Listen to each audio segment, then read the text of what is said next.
consumer prices dating all the way back to the COVID pandemic. Prescription drug prices saw the largest monthly decline on record.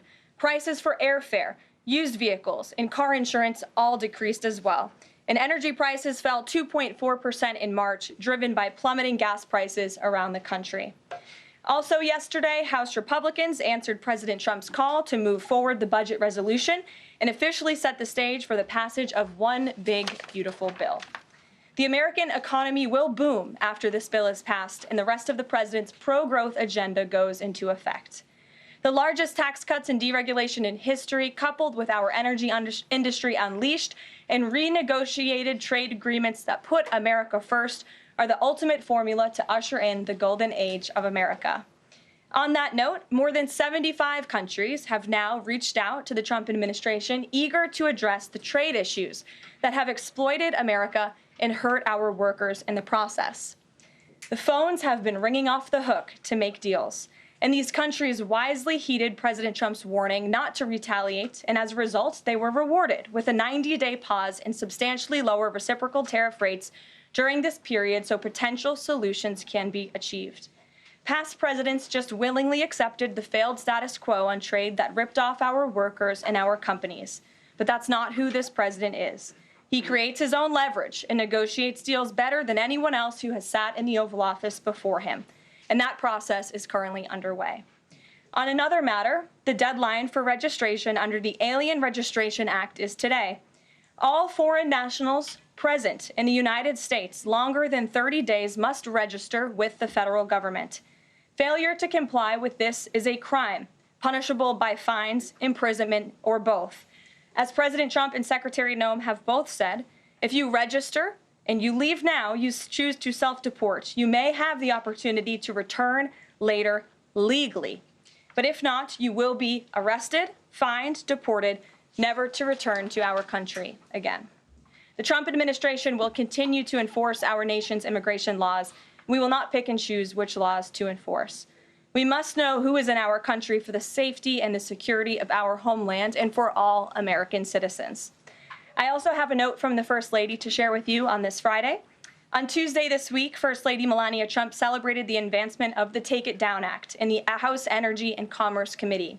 The important legislation passed the committee with bipartisan support, and as you may remember, the president talked about this bill in his address to a joint session of Congress last month. The First Lady remains dedicated to her championing child well-being, ensuring that every young person can thrive, and of course, championing her Be Best agenda. We urge Congress to swiftly pass this important legislation. Here in our new media seat today, we have Jordan Berman.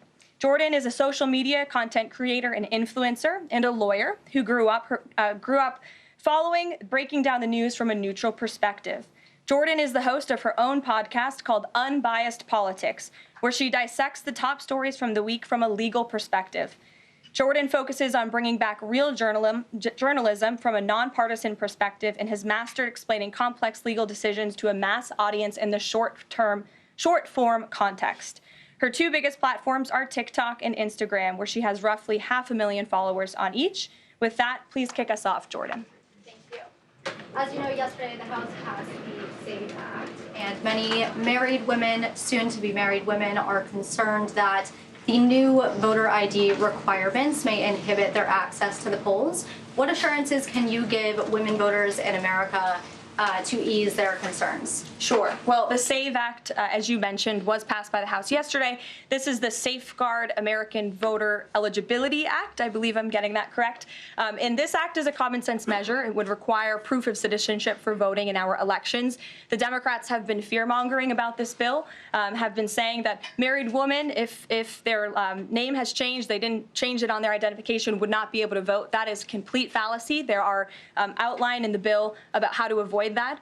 The president very much supports a common sense solution to ensuring that only citizens can engage in our elections. This is critical to improving the integrity of our elections and also the trust that American citizens need to have in our electoral process. So the president supports this bill, and that is a myth that has been proven wrong by the text of this bill. And I believe some of the co-sponsors of the bill have been very vocal in addressing that. And certainly I myself, as a married woman, would not stand before this podium if the president did not support such a common sense measure.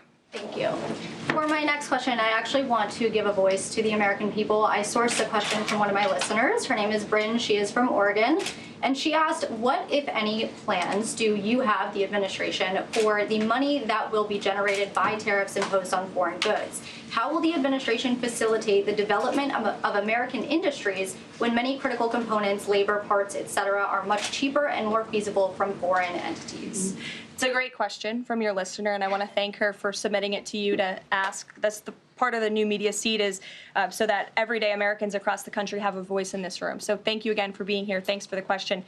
The president's point about his trade and tariff agenda is to bolster our manufacturing industries here in our country, to bring down the cost of living here in our country, and to ensure that we are maintaining critical supply chains here in America. We cannot be dependent on countries like China if we want this country to be strong and wealthy. So the president wants to restore wealth to America by shoring up these jobs here at home, which will result in good paying jobs and higher wages for the American public. And so Americans should trust in that process. He effectively implemented tariffs in his first term while driving down the cost of living in this country, and that's what he's focused on doing again. Thank you. As a follow-up question, could I just ask, are there any specific ideas that the administration has as to what that revenue, specific tariff revenue, will be used for? Yes, to the heart of your question, the president has spoke about the trillions of dollars that he expects in revenue from tariffs and how we can use it to pay down our debt and to ensure that we are no longer faced with a crippling national debt in the trillions that is going to bankrupt our nation for future generations. So that money coming back home will make America in the green rather than in the red, which any small business owner across the country, I believe, can appreciate. Thank you so much. Thank you. Kelly. Hey. Tomorrow there will be negotiations between the United States and Iran in Oman.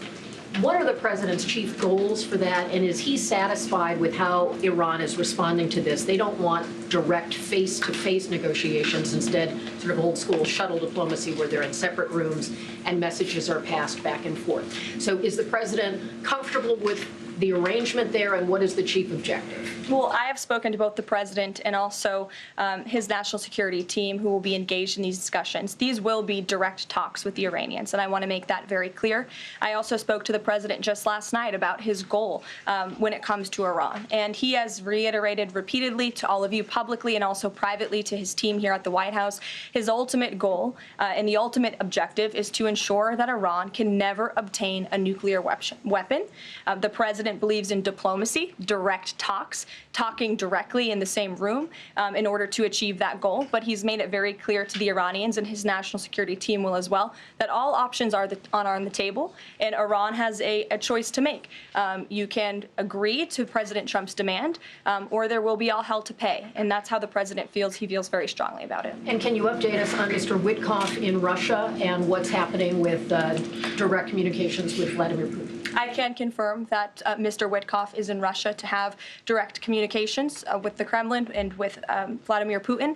This is another step in the negotiating process towards a ceasefire and an ultimate peace deal in Russia and Ukraine. As these negotiations are ongoing, I obviously will not get ahead of the president or his team, but I think the president has been quite clear that he's been continually frustrated with both sides of this conflict, and he wants to see this fighting end. He wants the war to end. We believe we have leverage in negotiating a deal, to a peace deal, and we're going to use that leverage, and the president is determined to see this through. Thanks, Caroline. President Trump has said China wants to make a deal on tariffs. The president says he has a great relationship with Chinese President Xi. He's willing to speak with him directly. Why doesn't the president just pick up the phone and get this ball going? All of the things the president just said are true. The president, as I said from the podium just a few days ago when I was up here, would be gracious if China intends to make a deal with the United States. If China continues to retaliate, it's not good for China. The United States of America is the strongest, best economy in the world, as evidenced by the more than 75 countries who have called the administration immediately to cut good deals. So the president wants to do what's right for the American people. He wants to see fair trade practices around the globe, and that's his intention and his goal. So is he waiting for China to make the first move here? I'm not going to comment on communications that are happening or may not be happening, or either way. We'll leave it to our national security team to get these discussions underway. And as always, in the effort of transparency, we will provide updates moving forward. But the president has made it very clear he's open to a deal with China. Why is he optimistic that China's going to make a deal or wants to make a deal? If they're not talking, where's that optimism come from? He's optimistic. Hey, Sean. why would any of our allies work with us to isolate China in a trade war if we're treating friend and foe alike? You'll have to talk to our allies who are reaching out to us. The phones are ringing off of the hooks. They've made it very clear they need the United States of America. They need our markets. They need our consumer base. You saw Prime Minister Benjamin Netanyahu in the Oval Office with the president saying that he was going to bring down all of their monetary tariffs and their non-monetary tariff trade barriers as well. We've heard from South Korea. We've heard from Japan. The president has spoken to Vietnam. We have Italy coming to the White House next week. There's a reason for that, Sean, and it's because they need the United States of America and our business model and our markets to survive, and the president is using that leverage to our advantage. Michael. Hey, thank you, Caroline. Two-part question on China. Beijing says it will simply ignore any further tariff escalations from the U.S. Does President Trump see this as China backing down? And as a follow-up to that, what do you say to people like Shark Tank's Kevin O'Leary who say, you guys simply haven't tariffed China enough? Look, the tariff rate on China remains where it was yesterday, at the 145% level. The president made it very clear when the United States is punched, he will punch back harder. And he hopes to make a deal that benefits the American worker and our companies that have been ripped off for far too long. And he's finally taking bold and courageous action to do that. You know, taking on China is, in the terms of trade and tariffs, is something that both Democrats and Republicans alike have spoken about for decades. President Trump is finally doing it. Caroline, real quick, the president of El Salvador is coming to the White House on Monday. Does President Trump want him to bring Kilmar Abrego Garcia with him? The Supreme Court made their ruling last night very clear that it's the administration's responsibility to facilitate the return, not to effectuate the return. I believe the Department of Justice just filed another brief in the lower court. I would defer you to that for any updates. But as you mentioned, President Bukele will be here at the White House on Monday to talk about the cooperation that is at an all-time high. And we very much appreciate President Bukele and El Salvador's cooperation and the repatriation of El Salvadorian gang members who the previous administration allowed to infiltrate our country. Sure. Thank you very much, Caroline. The president spoke quite highly of the great relationship that he has with the Turkish president. We know that the president might be heading off to the Middle East very soon. Is he planning to meet with the Turkish president, either here in the White House or in Turkey? Any plans? I don't have any details about the president's overseas trip other than to say he was surely going to Saudi Arabia. There could be more countries as part of that trip. We're working on the details, and as I've said repeatedly, we will provide the details of that trip as soon as possible. A trip to Turkey, or his invitation to the Turkish president, is under consideration? I'm not going to comment on the details of the trip, but once they're confirmed, I will certainly let you all know. Yes, Stephen. Thank you, Caroline. I'd like to ask you about presidential health and also about tariffs. On presidential health, are there plans for the president's physician to come here and take our questions? And also, President Trump repeatedly makes remarks about the former president's health. Is he considering using his executive powers to bring any greater transparency there?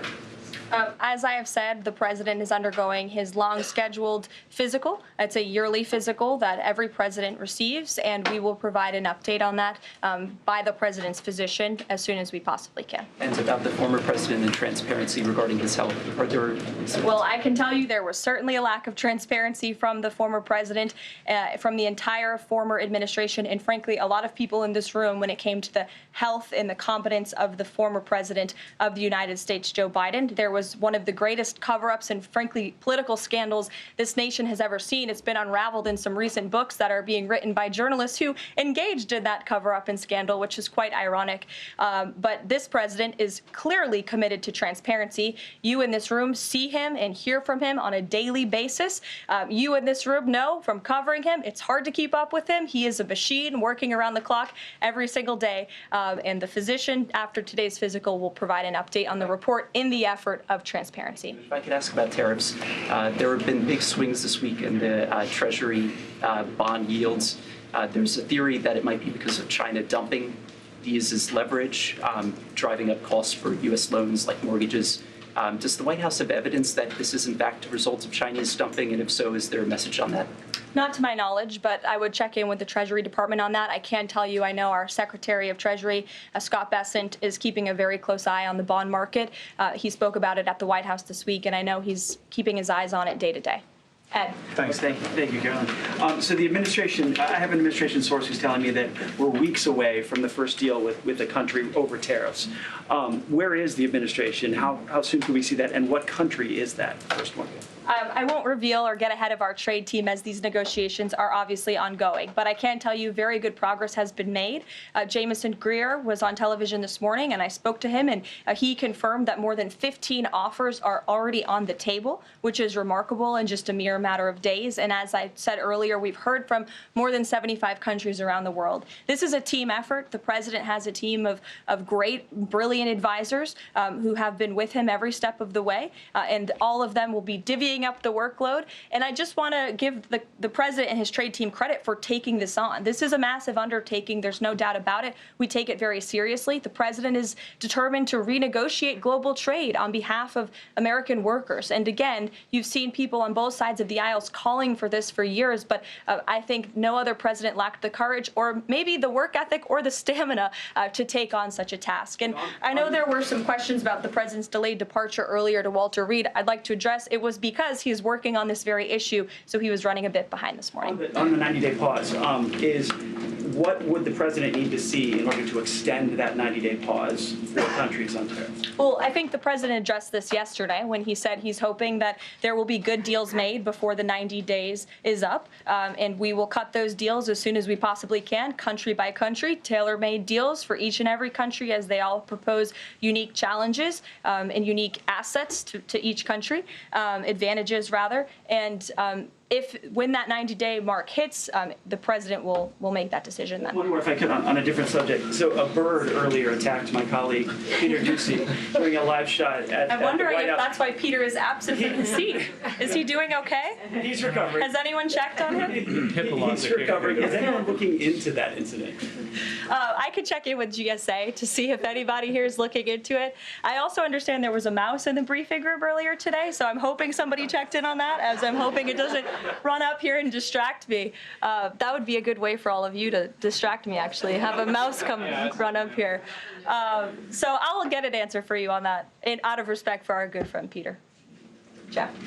Why is American consumer confidence so low? Look, I think there's a great optimism in this economy, great optimism for the American people, a lot of reason for people to feel optimistic. The president is, as I just said, trying to renegotiate the global trade agenda that has ripped off the American people for far too long. As he said, this is going to be a period of transition. He wants consumers to trust in him, and they should trust in him. Look at what he did in his first term. And I just want to reiterate all of the reasons to be confident since you asked, Jeff. For those watching at home, yesterday the CPI report, inflation declined massively. Consumer prices are dropping for the first time in years. Energy prices are down. In fact, oil prices are down 20% since this president took office. Wholesale prices fell again. There have been trillions of dollars in investments into this country. Every day, the president is signing executive orders to cut regulation, especially when it comes to Environmental Protection Agency, our energy industry. That's going to unleash the economic boom in this country that we saw in the president's first term. So trust in President Trump. He knows what he's doing. This is a proven economic formula. What is he asking of Americans at this time? He talked about transition costs, transition problems. Is he asking something specific for Americans to do? No, I think the president is asking for Americans trust in Trump, as I just said, trust in his economic agenda and formula. It's a proven formula that works. And by the way, clearly the American people do, in fact, trust him because they did just overwhelmingly elect him to this office. Jennifer. Is he going, I'm asking about the physical, is he undergoing any general anesthesia? And can you outline any of the other tests that he's doing today? He is not. He is undergoing quite a few tests, imaging. Again, it's a it's a yearly physical, so there's quite a lot that goes into it to make sure the president is accomplishing all of his goals, and we will provide a readout of that as soon as we can. And will you be committed to releasing all of the results, as many of the results as possible? Of course, yes. The president's physician will do that. I spoke with him this morning. Caroline, will you guys also consider releasing the president's fitness plan? He actually looks healthier than ever before, healthier than he did 8 years ago, and I'm sure everybody in this room could agree. Is he working out with Bobby Kennedy, and is he eating less McDonald's? I can confirm the president is in very good shape, as you see, on a near daily basis here. And in that vein, thank God it's Friday. It's been a very long and busy week here at the White House. We will see you all on Monday, and we will release the results of that report as soon as we can. Have a great weekend, everybody. Thank you.